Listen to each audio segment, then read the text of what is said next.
Oui, dans le numéro de mars 2011, c'est le numéro 601, il y a effectivement un dossier Kubrick avec un grand entretien sur Full Metal Jacket. Et je dois expliquer que, en fait, Kubrick m'avait donné d'abord ce grand entretien. On avait parlé 2 heures ensemble. C'était même chez lui, dans sa maison. Il m'avait fait la cuisine. C'est la première fois. Ça témoignait d'un rapprochement, ce cinéaste supposé froid. Donc il était avec son four électrique. Et je l'avais d'ailleurs félicité sur la qualité du poulet à l'ail. Et il m'avait répondu Marks and Spencer. Il n'y était pour rien, pour une fois. Et donc cet entretien a été passionnant et Kubrick l'a lu, il l'a trouvé, il a dit écoutez, je préférerais faire un autre entretien qui serait plus par écrit, vous m'enverriez des questions et je vous donnerai les réponses. Cela dit, c'était un peu comme ce que disait Nabokov, je fais d'abord les réponses et ensuite vous formulerez des questions. Et donc j'ai publié ce livre puisque c'était sa préférence. Et en même temps, c'est un entretien qu'il m'avait donné librement au magnétophone. Tout est transcrit de la plus grande fidélité.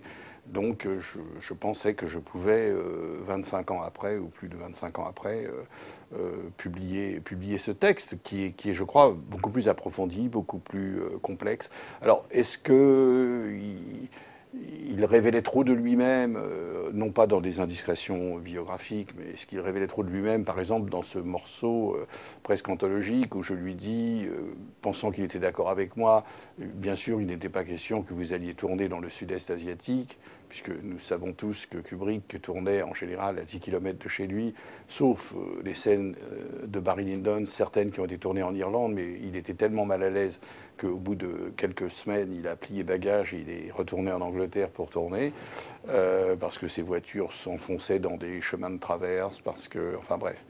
Donc je lui posais cette question de complicité entre nous. Il n'était pas question que vous alliez tourner au... Et il a commencé à m'expliquer avec une logique absolument imparable que, en fait, les Allemands avaient élaboré dans les années 30 une architecture industrielle d'un certain type, architecture industrielle qu'on trouve également dans la banlieue de Londres, qu'on trouve dans la banlieue parisienne et qu'on trouve également au Vietnam. En particulier près de Hue, il y avait cette architecture industrielle. Et lui voulait utiliser ces décors de cette architecture industrielle, seulement la guerre du Vietnam étant passée par là, il n'y avait plus ces fameux bâtiments d'architecture industrielle au Vietnam. Par contre, en sortant de chez lui, en faisant quelques pas, il avait trouvé une usine désaffectée qui correspondait exactement à cette architecture industrielle qui avait été construite également au Vietnam par les mêmes Allemands. À partir du moment où elle était désaffectée, on pouvait la faire sauter, la détruire, puisqu'on pouvait faire une fausse guerre comparée à la vraie guerre du Vietnam, mais avec les mêmes résultats, c'est-à-dire la destruction de ses décors. Et donc, puisque le Vietnam était plus à Londres, près de chez lui, qu'au Vietnam, pourquoi ne pas tourner à Londres? Et puis après, il m'a dit, bon, évidemment, après, on apporte de la fumée, on fait venir 10 000 palmiers, voilà, et on met des hélicoptères, et voilà. Et effectivement, aucun spectateur ne peut imaginer que ce Vietnam a été tourné tout près de la maison de Kubrick. Voilà. Donc, peut-être c'est ce détail, mais en tout cas, il était satisfait d'entretien, mais il préférait quelque chose de plus, peut-être de plus réduit. Et j'avais eu la même impression, la même expérience avec Bresson d'ailleurs. Je pense que Kubrick était rétif à l'entretien. Il le faisait parce qu'il était contraint de le faire. C'était un businessman, il savait qu'il fallait faire la promotion de ses films. Il choisissait quelques journalistes dans chaque pays avec lesquels il avait un certain rapport de confiance. À vrai dire, je crois qu'il y en a eu 4. Il y a eu Richard Schickel de Time, il y a eu Alexander Walker, le jésuite Gene Phillips et moi, pour être modeste, avec lesquels nous avons eu des entretiens régulièrement. Il a effectivement reçu d'autres personnes une fois pour faire un entretien.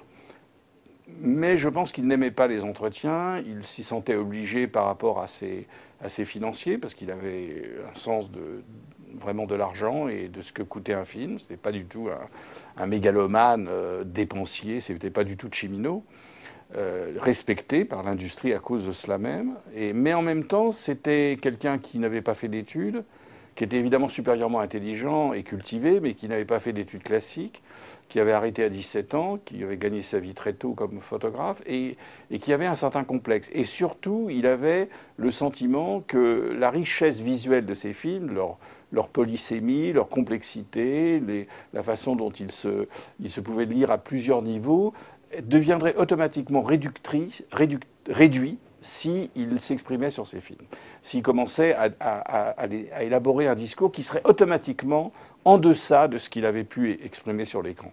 Et je crois qu'il ne voulait pas cela du tout, et c'est pour ça qu'il donnait très peu d'entretien, et de moins en moins au fur et à mesure qu'il vieillissait.